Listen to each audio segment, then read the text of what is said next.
প্রিয় গ্রামবাসীরা, চেহেরির সময় হয়েছে। আপনারা সবাই তাড়াতাড়ি চেহেরি করে নিন। মহল্লাবাসীরা, চেহেরির আর মাত্র আধা ঘন্টা সময় বাকি আছে। আপনারা সবাই চেহেরি সময় মতে খেয়ে নিন, আজানের সময় হয়ে যাবে। তাড়াতাড়ি করেন। আজকে রমজান মাসের প্রথম দিন, তাই গ্রামের সমস্ত ইসলামিক পরিবারে আনন্দর মহল। ছোট থেকে বড় তুরি প্রথম রোজা বলে গ্রামের সমস্ত বাচ্চারা তো আনন্দ আত্মহারা। রমজানের প্রথম চেহারি তো এক উৎসবের মতো, ঘরে ঘরে শুধু আনন্দ আর আনন্দ। চেহারির সময় হয়ে যায় আর মসজিদে ইমাম সাহেব এলান করে।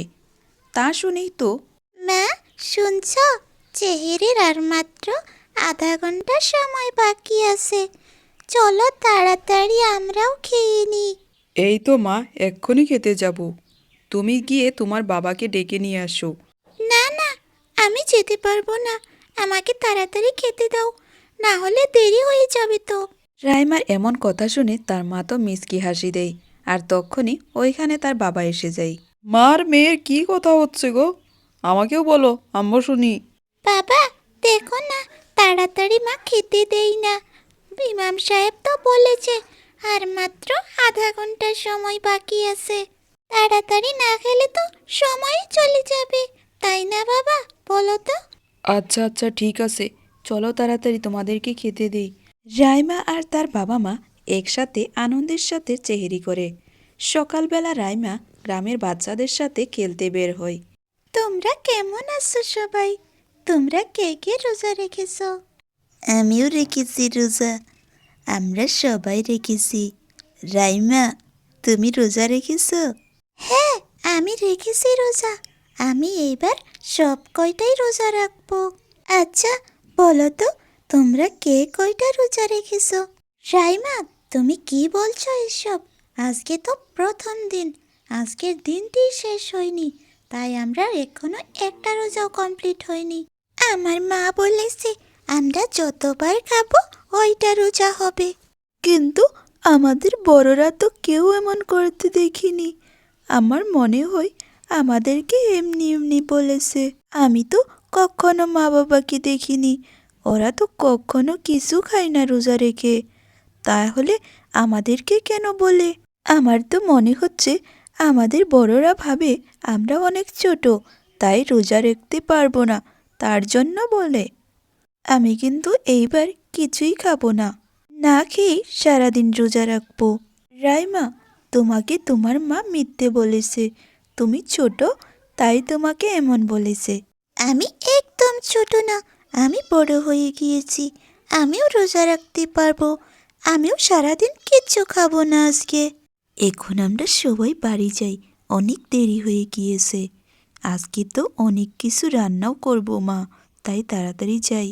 হ্যাঁ, তাড়াতাড়ি বাড়ি চলে যাই। আজকে তো আমাদের বাড়িতে অনেক কিছু রান্না হবে, কি মজা হবে তাই না? গ্রামের বাচ্চারা সবাই নিজের নিজের বাড়িতে চলে যায়। ও মা, আজকে তো আমাদের প্রথম রোজা। আজকে আমরা অনেক কিছু খাবো। তুমি ইফতারি অনেক কিছু বানাবে, যেমন গ্রামের সবাই বানাচ্ছে। আজকে আমরা অনেক কিছু খাবো। আমরা অনেক মজা করবো আজকে, তাই না মা? কিন্তু আমাদের কাছে তো কোনো টাকা নাই, তোমার জন্য এত কিছু আমি কোত্থেকে বানাবো? ঘরে তো শুধু অল্প চাউল আছে বাবা, আমি তোমার জন্য কোত্থেকে বানাবো? আমার কাছে তো টাকাও নাই। না, আমার লাগবেই। তুমি প্রতিদিন এরকম করো, আমাকে কোনোদিনও ভালো কিছু খেতে দাও না। আজকে আমি খাবই, আমার জন্য নিয়ে এসো। আচ্ছা ঠিক আছে, এখন রাগ করো না। যাও, বাচ্চাগুলোর সাথে গিয়ে তুমি খেলা করো। আমি তোমার জন্য সন্ধ্যাবেলায় ওই চাউলকুটি দিয়েই কিছু বানিয়ে রাখবো। এখন যাও, তুমি গিয়ে সবার সাথে খেলা করো। ঠিক আছে মা, আমি এখন যাচ্ছি। তবে কিন্তু তুমি সব কিছু বানিয়ে রাখবে, আমি সন্ধ্যাবেলায় এসে খাবো।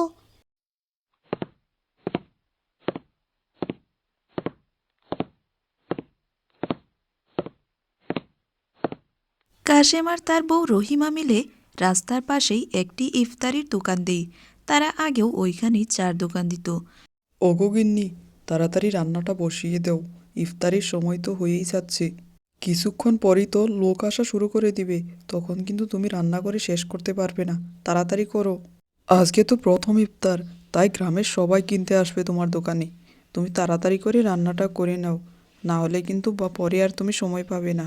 আর কি কি কাজ আছে তুমি আমাকে বলে দাও, আমি তোমাকে করে দিই। ঠিক আছে, আমি রান্নাটা বসিয়ে দিচ্ছি। তুমি গিয়ে পেঁয়াজগুলো কেটে দাও, তো এটা দিয়ে আমি পকোড়ি বানিয়ে নিব। আরও অনেক কিছু কাজও তো আছে, সবাই আসা শুরু হয়ে যাবে এক্ষুনি। ঠিক আছে গিন্নি, তুমি আমাকে পেঁয়াজগুলো হাতে দিয়ে দাও, আমি কাটতে থাকি। আর তুমি ওইদিকে আটাগুলো গুলে নাও পকোড়ি বানানোর জন্য, আরও তো অনেক কিছু বানাতে হবে। তুমি তাড়াতাড়ি করো। দাঁড়াও, আমি তোমাকে পেঁয়াজগুলো দিচ্ছি, তুমি ছোট ছোট করে কাটবে। পেঁয়াজগুলো কেটে ভালো করে দিয়ে দাও, আমি ওইগুলো বসিয়ে দিই।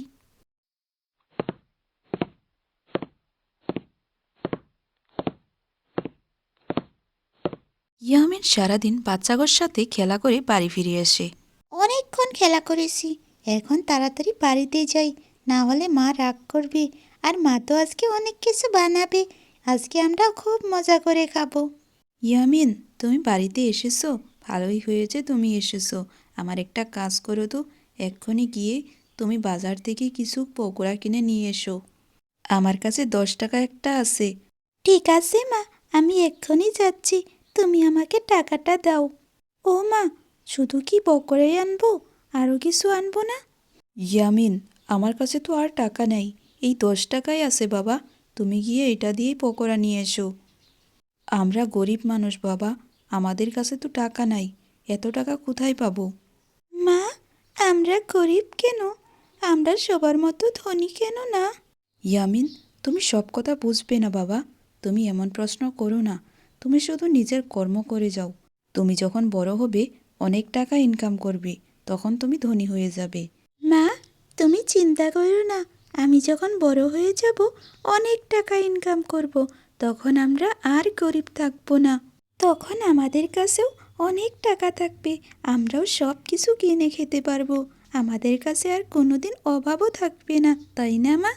তুমি বড় হয়ে বড়লোক হওয়ার জন্য তোমাকে অনেক লেখাপড়া করতে হবে।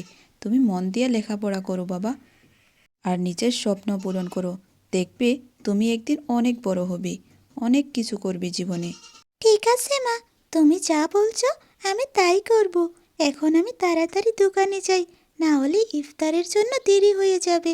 ইফতারের সময় প্রায় হয়ে যাচ্ছিল, আর ইয়ামিন তার মার কাছ থেকে 10 টাকা নিয়ে ইফতারের জন্য যায় বাজারে।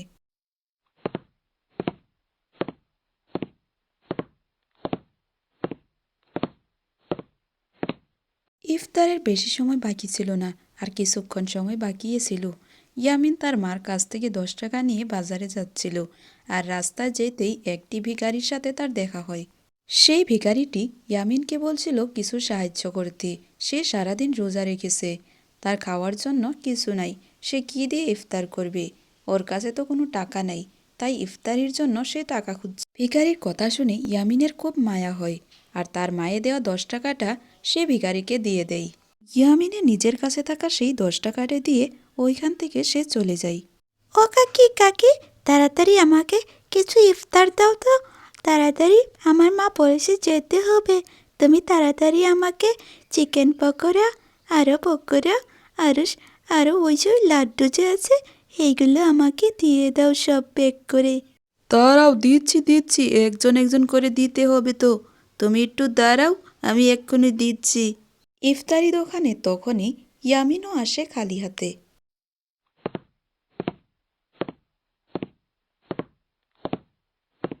কাকি শুনেন, আমাকে কিছু ইফতারি দেন, আমার কাছে এখন টাকা নেই, আমি পরে এসে আপনাকে সব টাকা দিয়ে যাব। আজকেই তো ইফতারির দোকানটা দিলাম, আর আজকেই বাকির জন্য এসে গেছিস তোরা? বাকি তো দিতে পারবো না রে, আমি যদি তগরেকে বাকি দিতে থাকি তাহলে আমার ব্যবসাটা চলবে? আজকে আমার প্রথম দোকানের দিন, আর তোরা বাকির জন্য এসে গেলি। যা, তোর মা বাবাকে গিয়ে বল টাকা দিতে, ইফতারি খেতে গেলে টাকা লাগবে। মাংনা ইফতারি তো দিব না, যা এখন এখান থেকে। হাতে নাই টাকা, আবার ইফতারি খেতে এসেছে, যা এখান থেকে বলছি, বেরিয়ে যা। ইয়ামিন ইফতারির দোকানে গিয়েছিল বাকি আনার জন্য, কিন্তু ইফতারিওয়ালি তাকে অপমান করে ওইখান থেকে বের করে দেয়। সে মন খারাপ করে বাড়িতে চলে আসে।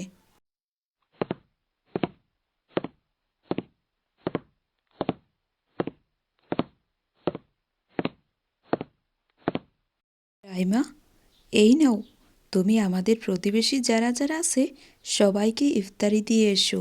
আমি ইফতারিগুলো বের করে দেই, তুমি গিয়ে সবার বাড়িতে দিয়ে এসো। না, আমরা ইফতারি একা খাবো, আর সবাইকে দিয়ে দিলে আমরা কি খাবো?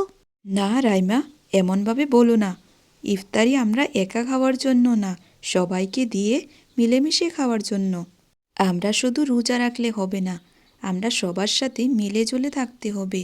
আমাদের প্রতিবেশী সবাইকে দিতে হবে। আমাদের কাছে অনেক ইফতারি আছে, সবাইকে দিয়ে আমরা খাবো। আমরা একা একা তো এত ইফতারি খেতে পারবো না। তুমি যাও, গিয়ে সবাইকে এই ইফতারিগুলো বেটে বেটে দিয়ে এসো, ঠিক আছে? তারপর আমরা একসাথে মিলে ইফতার করব। আচ্ছা মা, ঠিক আছে, আমি এক্ষুনি যাচ্ছি, সবাইকে দিয়ে আসি, তারপর আমরা একসাথে বসে ইফতার করব। ওইদিকে ইয়ামিনের পুরো পরিবার ইয়ামিনের অপেক্ষাত বসেছিল।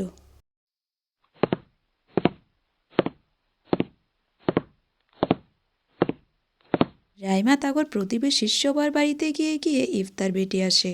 নেন মাসি, মা আপনার জন্য ইফতার পাঠিয়েছে। রাইমা ইয়ামিনগর বাড়িতেও গিয়েও ইফতার দিয়ে আসে। আব্দুলের মাও আব্দুলের হাতে ইফতার দিয়ে ইয়ামিনগর বাড়িতে পাঠিয়ে দেয়।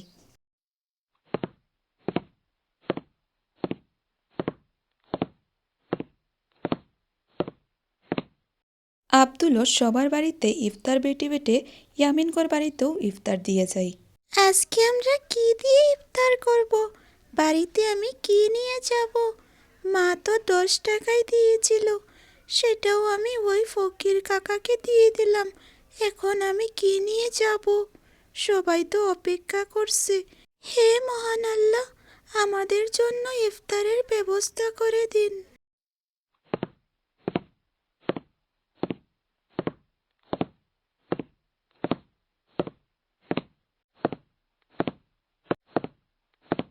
ইয়ামিন বাড়ি ফিরে আসে খালি হাতে। সে টাকাটি দান করে দিয়ে দেয়, আর সে বাড়িতে আসে খালি হাতে। ইয়ামিন বাড়ি ফিরে এসে দেখে তার পুরো পরিবার ইফতারি নিয়ে সাজিয়ে বসে আছে। সে তো ইফতারি দেখে অবাক হয়ে যায়। এত এত ইফতারি দেখে সে ভাবছে এত ইফতারি কোত্থেকে এসেছে। সে তার মা বাবাকে জিজ্ঞেস করে এত ইফতারি তারা কোত্থেকে এনেছে। ইয়ামিনের মা তাকে সব কিছু খুলে বলে, আর সে 10 টাকা কী করেছে সেটাও জিজ্ঞেস করে। তখন ইয়ামিন বলে, সেই 10 টাকাটা একটি গরিব কাকাকে দিয়ে দিয়েছি। ইয়ামিনের একটি দানে তার বাড়িতে বরকত নেমে এসেছে, সেটা তারা সবই বুঝতে পারে। কিছুক্ষণ পর ইমাম সাহেবে মসজিদে আজান দেয়। সবাই আজানটা শোনার পর প্রথম রোজাটা খুলে। ইয়ামিনের পুরো পরিবারের প্রথম রোজাটা সুন্দর করে কেটে যায়।